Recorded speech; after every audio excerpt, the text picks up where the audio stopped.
रीता ने आरोप लगाया कि दुर्व्यवहार सिर्फ भावनात्मक कष्ट तक ही सीमित नहीं था, बल्कि कानूनी और व्यक्तिगत कठिनाइयों तक भी फैला हुआ था।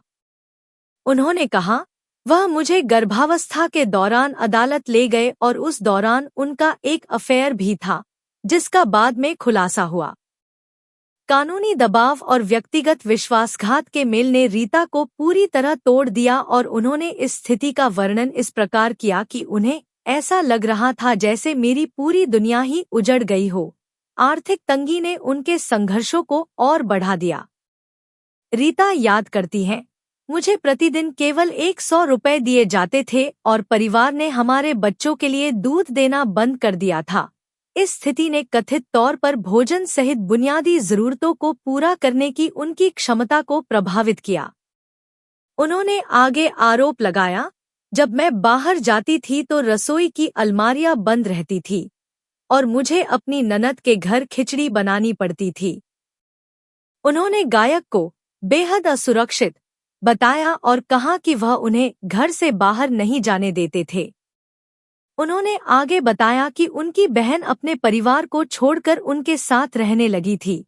कुमार सानू के साथ एक कमरा साझा करती थी, जबकि रीता अपने बच्चों के साथ दूसरे कमरे में सोती थी। उन्होंने आरोप लगाया कि दोनों ने उनके साथ बार-बार दुर्व्यवहार किया। कुमार सानू का कथित तौर पर अभिनेता कुनिका सदानंद के साथ अफेयर था। कुनिका ने बाद में बिग बॉस 19 में पुष्टि की कि उनका एक विवाहित व्यक्ति के साथ 6 साल का रिश्ता था।